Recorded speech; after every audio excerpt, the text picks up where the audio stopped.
Hi, I'm Dan, I'm Alex. and we chose to look into the issue of renewable energy and conservation of energy. We chose this issue because it's really important to not only conserve money and energy, but also to protect the environment.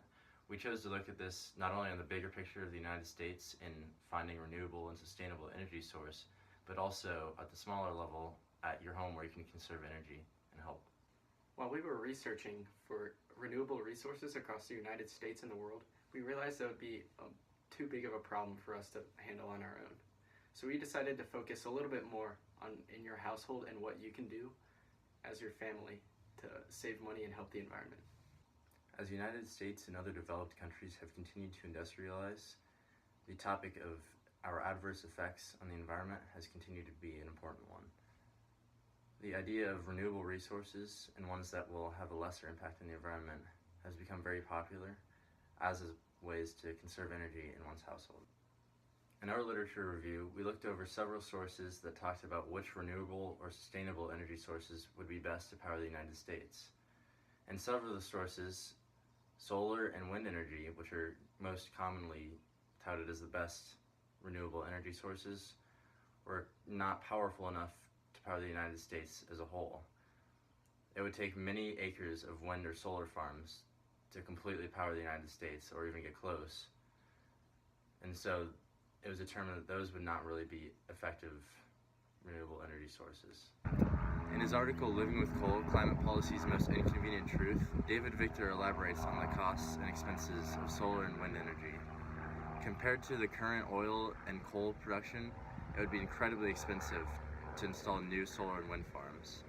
In Todd Meyer's article, he elaborates on the costs of solar and wind energy.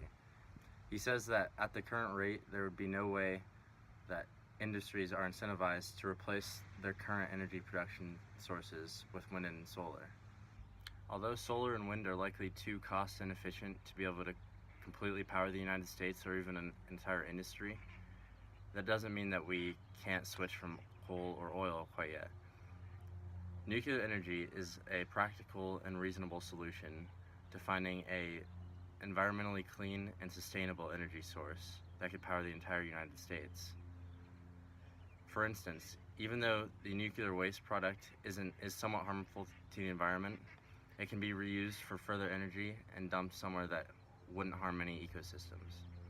In her article, Maria Verdes elaborates on how switching from coal and oil production to nuclear power would not be too costly, and the investment would prove worthwhile over time. Although wind and solar are not yet efficient enough to completely power the United States, nuclear power would be a worthy substitute to coal and oil, as it produces just as much, if not more, power and is much more environmentally friendly. In our lit review, we also decided to look at sources regarding the smaller picture and what we can do in our households. Most of the sources recommended changes such as up-to-date appliances, space heating, insulation, and minimizing water usage. If people start taking these precautions, there will be a big change on their energy bills. Also, if everyone starts to do it together, we'll notice a huge change in the environment. For our data collection, we decided to contact the Ohio Environmental Protection Agency as well as post our survey on the PAL bubble to gather information from surrounding adults and teens alike regarding their energy conservation. A couple things we asked were how aware they were of the environmental effects of energy usage and what things they may do at their house. A couple of gaps in our research include getting more survey results from the surrounding area as well as finding more primary resources for our action. But overall, our results were very good. Of 160 survey results, less than 1/3 of people minimize water usage, use energy efficient windows, and use power strips. And only 38% of people are aware of what energy usage does to the environment. Through these survey results, we can conclude that our action is necessary and it's important to make people aware of energy conservation. And also, it shows a few simple ways that you can save energy in your household. At first, for the audience of our action, we thought we would do students at Olentangy Liberty High School.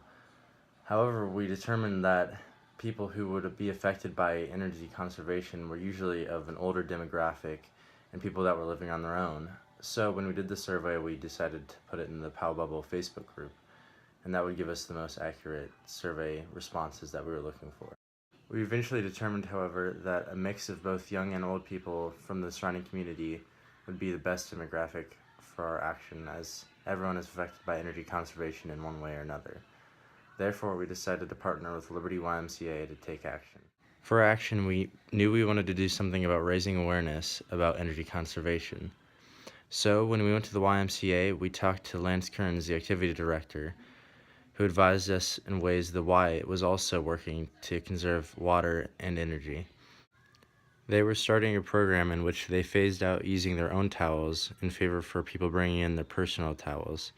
This would not only save water in washing the towels, but it would also save a lot of time and energy spent doing this. We helped the Liberty YMCA raise awareness for this change by receiving one of the flyers and putting it around the school, along with information about a raffle that we helped set up, in which people who brought in their personal towel early would receive YMCA gear to wear. We were also able to put up our own flyer in the YMCA that detailed ways in which people can conserve energy and water in their own homes.